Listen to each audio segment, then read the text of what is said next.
Papuri sa Diyos Ama, pagkat ipinahayag niya, hari siya ng mga aba. Hallelujah, Hallelujah, Hallelujah, Hallelujah.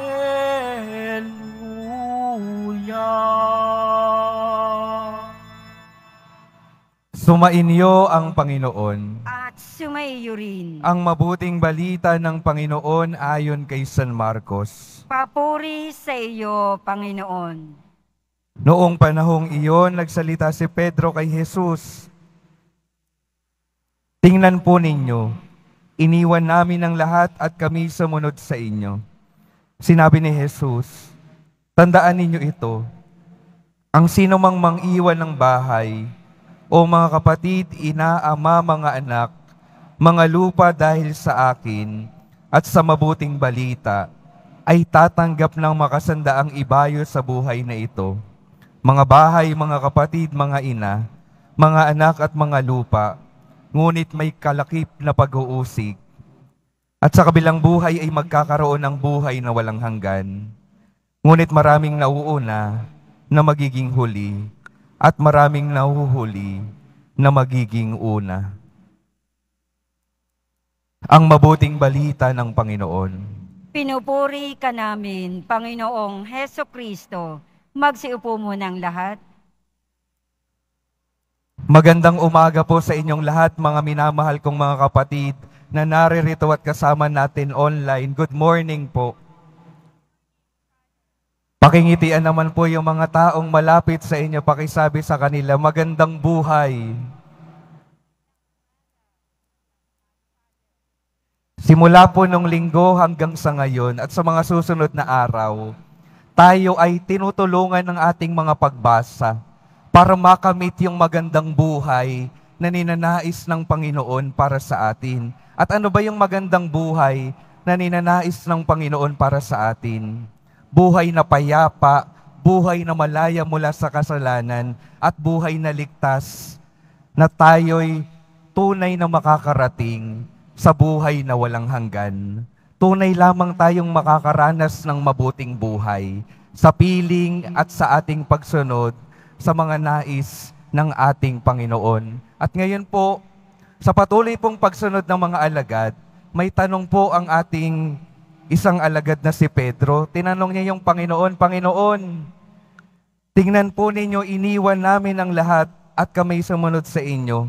Para bang tinatanong niya, ano na po ang makukuha namin sa aming pagsunod at patuloy na pagiging tapat sa inyo? Iniwan na po namin yung trabaho namin, iniwan na namin yung aming pamilya. Ano po bang tunay naming makukuha sa aming pagsunod sa inyo? Hindi ho ba tanong din natin ito sa Panginoon kapag tayo ay patuloy na sumusunod sa Kanya?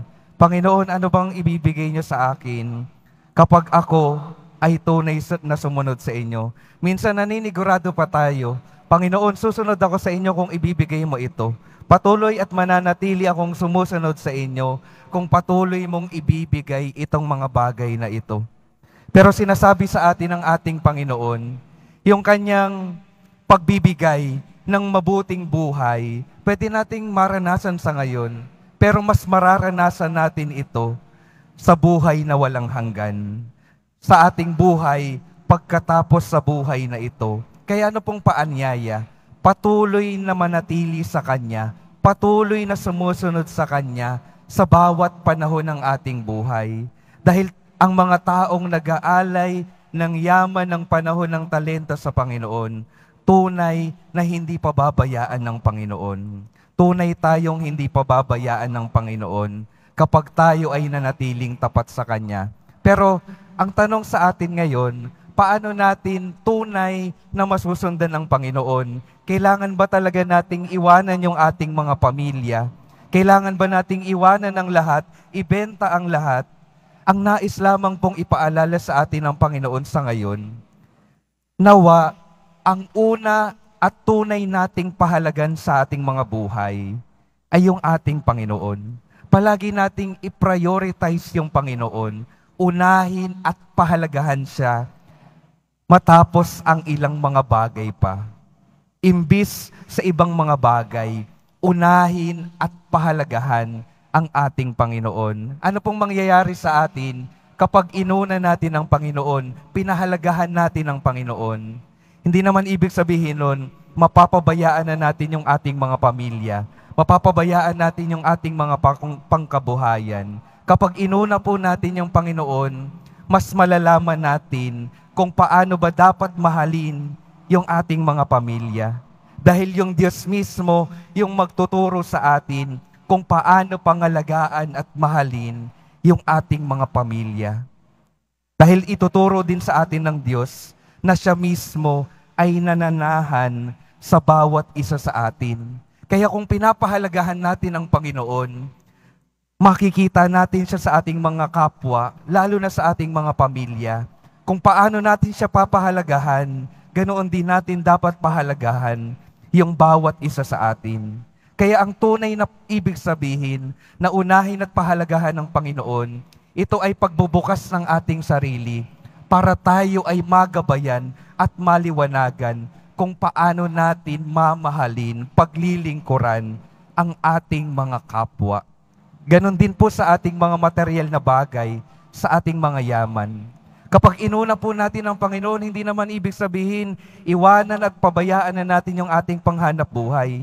Kapag inuna po natin, prioritize natin ang Panginoon, hinahayaan natin na yung Panginoon, gabayan tayo sa mga biyayang material na ating natatanggap sa buhay na ito. Para saan ba yung aking mga natatanggap na ito? Para saan ba? Para sa akin lang ba? Hindi. Ituturo sa atin ng Panginoon na yung mga bagay na kanyang ipinagkakaloob ay para sa kabutihan, pagpapalaganap ng kabutihan sa ating mga kapwa. Nawa tayo ay tunay na maging daluyan ng presensya ng pagmamahal at pagiging bukas palad ng ating Panginoon. Ang napakahalaga pong imbitasyon sa atin, mga minamahal kong mga kapatid, unahin ang Panginoon. At kapag inuna ang Panginoon, hindi ibig sabihin iiwan mo ang pamilya, iiwan ang hanap buhay. Tuturuan tayo ng Panginoon kung paano natin mamahalin ang ating pamilya, paano gagamitin ang ating hanap buhay at mga biyayang natatanggap upang tayong lahat makaranas ng mabuting buhay dito pa lang sa mundong ito, hanggang tayo ay makarating sa kanyang ninanais para sa ating lahat, buhay na walang hanggan. Kaya patuloy ko pong uulitin sa inyo, unahin po natin ang Panginoon sa ating mga buhay. Palagi nating buksan yung ating mga sarili sa kanyang binibigay na paggabay upang tayo ay hindi mawala sa mundong ito at upang magamit natin ang lahat ng ipinagkakaloob niya para tayo ay makakamit ng napakabuting buhay na kanyang inihanda sa kalangitan para sa ating lahat. Uulitin ko po, mga minamahal kong mga kapatid, ang pangarap ng Diyos para sa atin ay makasama tayo magpasawalang hanggan. Nawa sa bawat araw ng ating mga buhay, hayaan natin na tulungan tayo ng Diyos na makamit yung napakagandang pangarap na iyon. Unahin siya sa lahat ng bagay. Amen.